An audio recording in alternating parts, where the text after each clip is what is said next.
every single one of these characters is toxic as hell and I hated their guts. Hey, what's up? My name's Alea. Welcome back to my channel and welcome to another video. So today we're going to be talking about my recent reads. So, as some of you may have noticed, I don't usually do wrap-ups on my channel or recent reads videos at all because usually I vlog most of the books that I read. But lately I've been reading a lot more books and I haven't told you about any of them. So I figured it was time to start doing some recent reads videos. So without any further ado, let's get into the books. So the first book that I read was Nevermore, The Trials of Morgan Crow by Jessica Townsend. So this is a middle grade fantasy novel that I picked up on a whim from a used bookstore and I really enjoyed it. So I gave this one a 4 stars. And this is about a young girl named Morgan, and she was born on this day called Eventide. And in this world, if you're born on Eventide, that means that you're a cursed child. And all the cursed children are doomed to die on their 11th birthday. And so we meet Morgan like the eve before her 11th birthday. And she is really freaked out and her family really sucks. Her mom passed away when she was little and her dad just treats her like garbage, and she has a stepmom who's really rude to her, and her grandma doesn't really care about her, and everybody in the town like blames her whenever things go wrong because she's cursed, and she's kind of like their scapegoat. And then right before her birthday, this man named Jupiter North shows up at her house and he basically says, "Come with me if you want to live." And so she and Jupiter go off together and he takes her to this magical world called Nevermore, and things kind of go from there. And she learns that there's a secret society called the Wondrous Society that's in Nevermore, and there are people like her there. And Jupiter kind of convinces her to take part in these magical trials, and if you complete all the trials and you make it, then you get inducted into the Wondrous Society.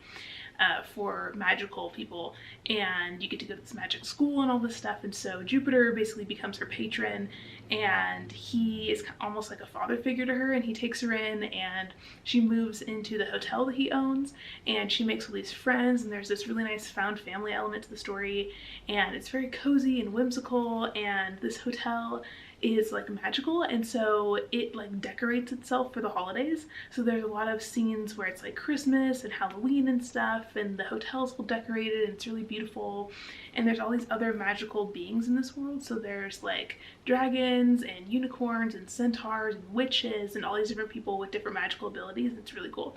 So anyways, I really loved this one. I gave it 4 stars, and then I decided to binge read the whole series. And so this is kind of what got me out of my reading slump that I've been in for the last few months and like didn't even realize I was in it. So I read book 1 and then I read book 2, Wondersmith, and I gave this one 4.5 stars. I really liked this one as well. This one is more about Morgan like figuring out what her abilities are and kind of figuring out more about her past and like the history of her abilities and like previous people who had the same abilities as her and what they did with them and all this different stuff. And she's understanding the world more and getting a better idea of like why people view her as cursed and what that means for her and that kind of thing. And it's really well done, and I just love this series. I think it's beautiful. I think if you like Amari and the Night Brothers, if you were a fan of Harry Potter, if you liked the Mortal Instruments series, I think you would really like this. I think this kind of has elements of all of those series wrapped into one. It also reminds me a lot of Lockwood and Co. by Jonathan Stroud because it's funny and Morgan is really witty, and she gets into all kinds of different hijinks and things, and it's very fun. It's really wonderful. And then I also picked up book 3, Hollowpox, and I'm part of the way through this one. I'm not that far in yet, but I just thought I'd let you know that I'm reading it.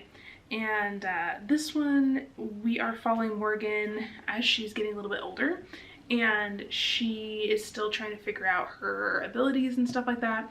But in this one, there's this disease called the Hollowpox that is like sweeping through Nevermore, and it's affecting a lot of the magical beings, and it's making them kind of like go crazy and like attack each other and stuff, and it's pretty intense. So anyways, it's super good so far. I'm really excited to continue with this series. It's fantastic. These books are really chunky and they're kind of intimidating, but they are such fast reads and they're so fun. And I'm trying to get through all of these because book 4, I think it's called Silverborn, comes out in October, and I want to be like ready for that one because I think it's going to be really good. So I've been reading this whole series. And then I also started another series, and this one is a romance series because you guys know I've been getting more and more into romance lately. And I heard there is this read-along going on for like all of Tessa Dare's books, and it's hosted by Rachel from Rachel Reads and Sings. I'll leave the link to her announcement video down below if you want to check it out, because it's going on for like the whole month of June and into July. And so basically they're reading like all of the Tessa Dare books in order, in like the series order, and then they're doing live shows for them on different people's channels. So there's also like 4 or 5 other co-hosts on booktube too. So anyways, I thought I would pick up the Castles Ever After series by Tessa Dare because I already own the first 2 books, and they're doing a live show for these. I think it's July 2nd is the live show for these, and so I was like, well, I already own them, like I might as well pick them up. I've heard really good things about Tessa Dare, and I own 3 of her books physically, like I might as well just give it a shot. So I picked up Romancing the Duke on audiobook, and oh my god, this is a 5-star romance. This is fantastic. I just kind of picked it up on a whim for this readathon, and I'm so glad that I did because it's so incredibly good.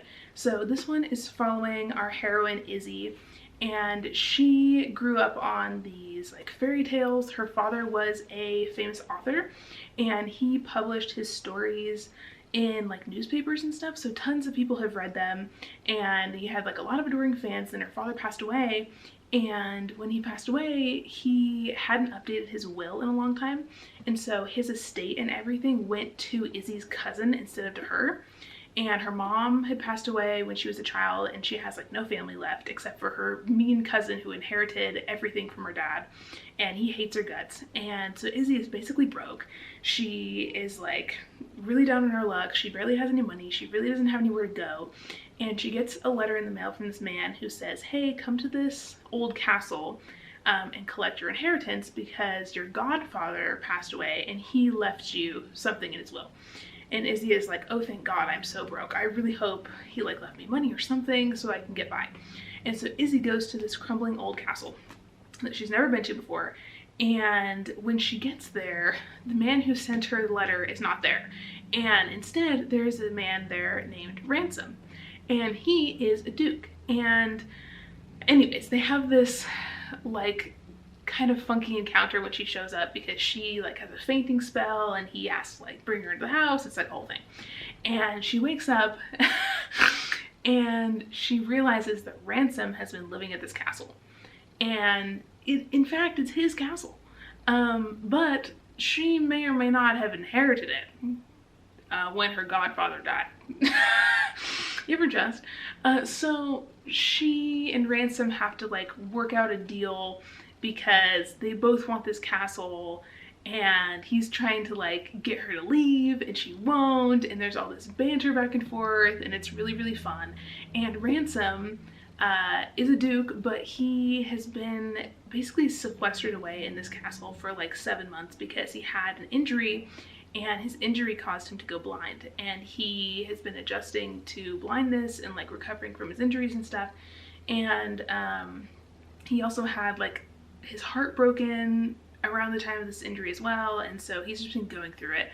And so he hasn't really seen very many people in a long time, and he hasn't been around women in a while, and so he and Izzy really have this kind of like hate to love thing going on. I also think this is a Beauty and the Beast retelling too, and you can tell it's really cool. But yeah, so they end up kind of like fixing up this castle together, and one thing leads to another, and they get to know each other, and it's really, really cute. I gotta show you this spine. Look how cute they are. Oh my god. And I'm obsessed with Ransom. He's so broody, and he's really smart, but he doesn't want people to think that he's like incapable of doing things just because he's blind now, and it's great. He and Izzy are very like grumpy sunshine, and it's wonderful. The banter is amazing. The setting's amazing with this beautiful castle that they're like restoring. It's so funny. There's all these hijinks that happen, and it's brilliant. So anyways, 5 stars. If you like historical romance, you should pick this up. And I love that so much that I figured I better pick up book 2 since I own it anyways. So it's called Say Yes to the Marquess. And I am very into this as well. And it has a really cool step back too. Isn't that stunning? Oh my god. So anyways, I got this one at Christmas, this last Christmas. And I started this one on audiobook too. And it's also really good. I think this one is more of like a 4.5 for me. I didn't like it quite as much as book 1, but it's still really, really good. And so this one follows Cleo, and she also just inherited a castle from the same man who left the castle to Izzy in book 1. So the Castles Ever After thing is kind of like each book is about a different woman who's inherited this castle and like what that leads to. So Cleo inherits his castle and she's super excited, and she has money and stuff, so she's been like fixing it up and it's really cool. But she is engaged to this man named Piers, and they have been engaged for like 8 years, and he proposed to her when they were like teenagers and she said yes. And then he left because he's a diplomat, so he's been traveling all over the continent and doing all this stuff. And he kind of just ditched her, and she's like, what the hell, like everybody's making fun of her because her man like won't marry her, and she never even like hears from him or anything. And so she's kind of just decided that like she's gonna do what she wants if he's not gonna like, you know, actually tie the knot. And so she decides that she wants to start a brewery at this castle she just inherited, but she knows that she can't really do anything until she gets this engagement like annulled. And so she gets these papers written up by a lawyer, and she realizes that she either needs Piers to sign them to cut off their engagement, or she needs somebody else who's in charge of his estate to sign them. And while he's away, his younger brother Rafe is acting as the Marquis. And so she goes to his little brother, who is a prize fighter and a rebel and a rogue, and she says, Rafe, will you please sign these papers? And he's like, no, like you need to marry my brother. And so he tries to talk her into this wedding because Piers is coming back in like a month. And so he goes to her castle she just inherited and tries to convince her that a wedding would be wonderful. And he brings like flowers and like cake samples for her to try and like wedding dresses for her to try on, and tries to just like get her in the spirit of a wedding. And one thing leads to another, and he ends up falling for her instead of the brother. So anyways, it's fantastic. It's so funny. Again, there's a lot of banter in here, but there's also a lot of like heartfelt stuff. And I really like that. I realized that I really like Tessa Dare. I think she might be my new favorite romance author above Lisa Kleypas, which is saying a lot. But I like Tessa Dare because there's a lot of like fun steamy scenes, but there's also scenes where they actually sit down and talk to each other and like work through their issues instead of just having like a really ugly third act breakup for no reason. There's still like a little bit of that, but it's not so over the top dramatic, and her books are just fun and light and funny, and I like them a lot. And then she also kind of does this thing where like you think there's about to be a scene where they're gonna like kiss or like things are gonna get a little more spicy, and then something will just come out of the blue and just completely take it in a different direction. Like at one point in here, the hero and the heroine have a cake fight with all of the different cake samples that he brought. They like start like good joking around and messing with each other, and they have a cake fight and they're like throwing cake at each other, and then Cleo realizes that her engagement ring got lost in the cake, and Rafe has this like super old bulldog that he's taking care of that's actually his brother's dog, and this dog is like ancient, and the dog's on like all these medications and stuff. It's a whole thing. And the dog comes in and like eats the cake that Cleo lost her engagement ring in, and so they have to call the vet and like wait for the dog to poop out the ring. Oh my god, iconic, iconic. And so it just happens like over and over again, and so you always think like, oh, this is it, this is the moment where they're gonna like do something, and then it's like, oh no, this thing happened, or the dog ate the ring, or this part of the castle wall like hit him in the head when they were about to kiss or whatever. And it's so good. It's so good. It just leaves you like on the edge of your seat the whole time, and I love it. So anyways, I've been eating up this series, and I definitely want to start the third book soon. I think it's called something about a Scotsman. I don't know, but the cover is stunning. So I want to get to that one before the end of June for sure. And then next up, I read a very interesting novel Patricia Wants to Cuddle by Samantha Allen. So this is one that I read for a reading vlog. I'll link it down below once it's done. I think that this video is probably going to come out before the vlog.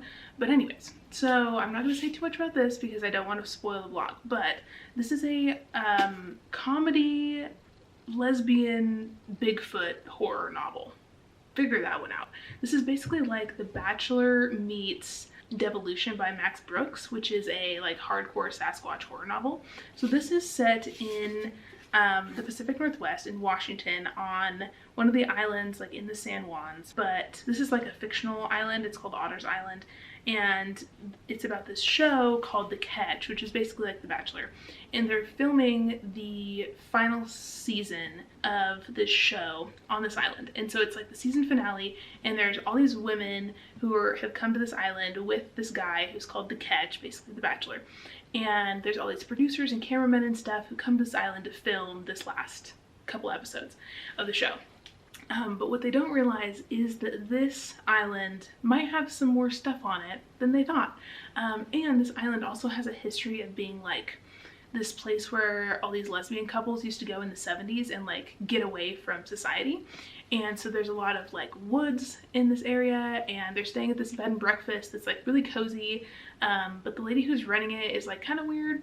And it's kind of a cool book because it's told in these really short chapters, and you get chapters from each of the contestants. And so you get to know all of these women, and you get to figure out what their motivations are and kind of like what they're all about. And then you also get some chapters from the producer's point of view.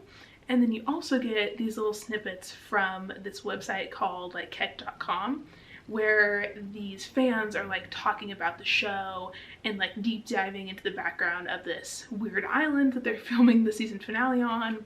And it's really cool, and I really enjoyed it. The chapters are super short, it's a super fast read, and I honestly think this is like the perfect summer horror novel because it's fun, it's funny, it's kind of like a rom-com, but it's also got some creepy elements to it. And the first like 140 pages is really not horror at all. So like over half the book is really not spooky, so it's definitely like a lighter horror novel, I would say. But towards the end there definitely is some like gore and stuff, but it's not like super hardcore, at least it wasn't for me. And then there's also a lot of talk about like being bi in here. One of the characters is bi, and she's kind of like coming to terms with that.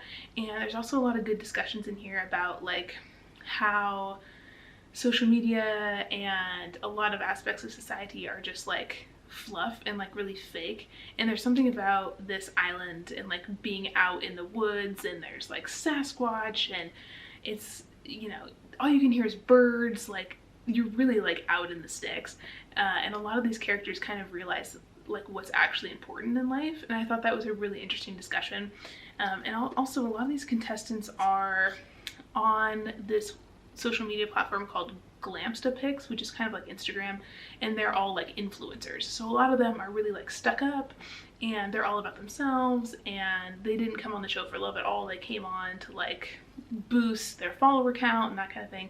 And so there's also a lot of discussion around that, and it's quite an interesting novel. There's a lot of blurbs on the back that are really funny. One of them says, "Who knew a queer Sasquatchian horror comedy could pack so much emotion? As fun as it is weird, which is just plain delightful." Well, I guess Bigfoot lesbian rom-com mystery horror is my new favorite genre. So fun. I agree. I think this is an absolute blast of a book, and if you are into Sasquatch, or if you like books that are set in the Pacific Northwest, I think you would really like this. I really personally like it because I like Sasquatch books, because I think they're really fun, and I like books that are set in my home state because I'm from Washington. So I really like this. I think it's a blast. It's definitely a very unique story. I don't think I've ever read anything quite like this before. But if you like reality TV and you like horror and you like Bigfoot, then you should read this book because it's really good. So those are all the physical books that I read. And then I also read a couple of ebooks. So I read this novella called Blood Moon, and I just downloaded this at random. It's really short. It's a little paranormal romance novella between a witch and a vampire. And so we're following this witch named Hazel, and she owns this bar for paranormal creatures. and she is upset because a new bar just opened across the street from hers, and it's taking away a lot of her patrons, and there's been some guys who are like security for the new bar who've been coming over to her bar and like harassing her patrons and stuff too. And so she's really upset about it, and so she goes to her friend who is also a witch who's in the same coven as her, and her friend is having a party one night, and she goes over to her house just to like, you know, have a fun night, take your mind off of work and all this stress about the bar. And so she goes, and while she's there, she hooks up with this guy who's a vampire, and he's really hot, and his name is Vlad, and he's like new to town or whatever. And so she hooks up with Vlad, and it's really steamy, like from the jump. And then after they hook up, she realizes that Vlad is the owner of the new club across the street, and things kind of go from there. I don't want to spoil it because they're really short novella, but it's very steamy and fun, and there's a lot of like witchy vibes, paranormal creatures, love potions, that kind of thing. So this would be a really good one to read during like the fall or like Halloween time. But I thought it was really good. And then this author also has some other books set in the same world. I think she has another one that follows a guy who's a titan, so I might read that one too. I think that one is like a full-length novel, but it's definitely like a fun magic world.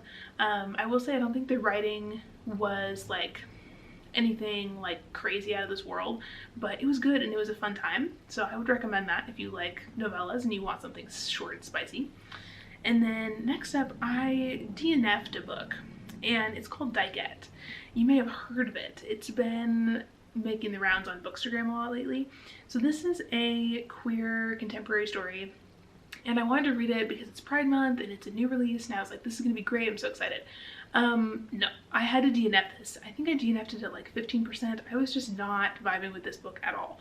So I talked about this more in my reading vlog too, but basically this book is about these 3 different lesbian couples who are all on vacation together at this house, and it's about their interactions with one another, and it's a lot about aesthetics. Again, this is another book about influencers, and a lot of these people, not a lot of these people, every single one of these characters is toxic as hell, and I hated their guts. And our main character in particular is in this romantic relationship with this other character named Jessie, and I hated Jessie. Jessie was super weird and was really like physically pushy. Like our main character would say that like she didn't want to like mess around, and Jessie would push it anyways and like start stuff, and it was like, dude, like she said no, like no means no. And I did not like that at all. And just the way that they talked to each other was so annoying. These characters were like so just emotionally exhausting to read about. Like I understand having books about like toxic queers. I get that. That's good representation to have. But this book was not it.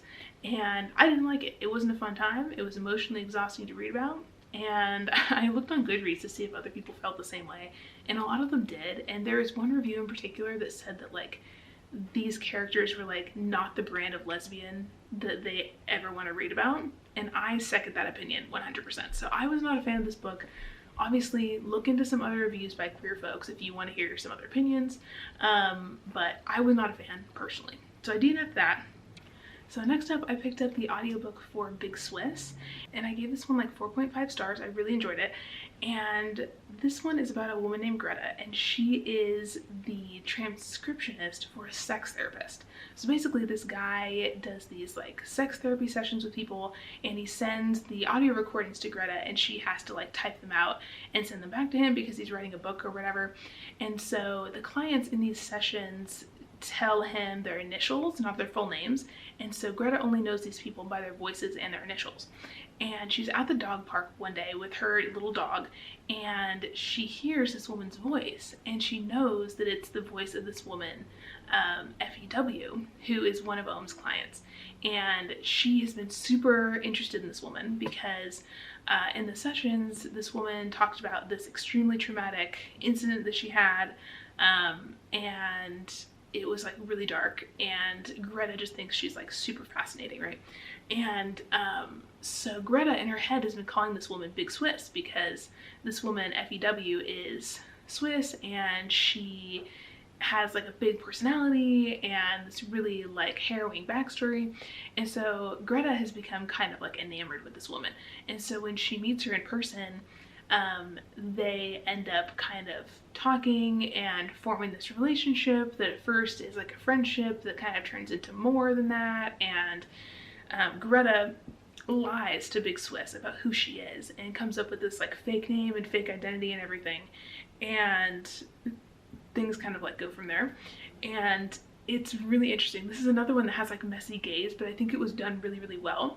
And I like Greta as a character. She's super interesting, and a lot of this book felt like a character study, kind of like we really get into Greta's head and we get to hear a lot of her like almost like thought spirals. But I kind of relate because I kind of do the same thing, where like I'll be reading a book or something and then like some line from a sentence reminds me of this conversation I had with like somebody else like 2 weeks ago, and then my brain goes off in this whole ass like thought spiral. Like that's kind of what Greta does too, and it's really interesting.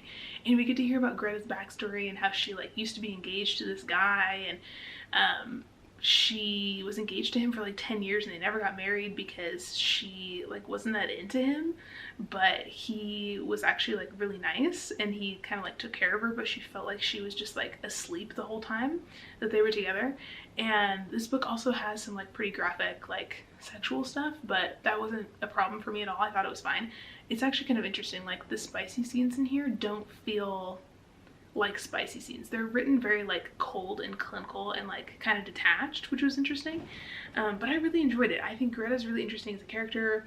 I think her backstory is interesting. She also lives in this really old like 300-year-old farmhouse with like moth-eaten curtains and stuff, and she has like no heat, and she has to like tape the window panes back into the frames because the glass is like falling out because it's so old.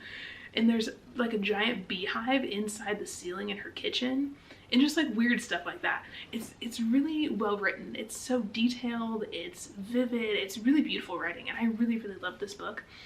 So I think if you're looking for a queer book to read in June, I think this is the perfect book, to be honest. It was a great time. So I think that's pretty much all the books that I've been reading lately. Let me check my list.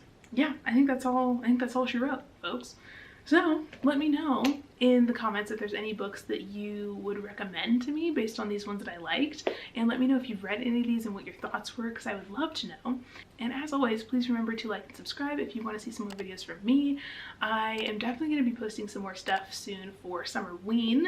If that's of any interest to you, you should definitely stick around for that upcoming stuff. And as always, thank you so much for watching, and I'll see you in another video very soon. Bye!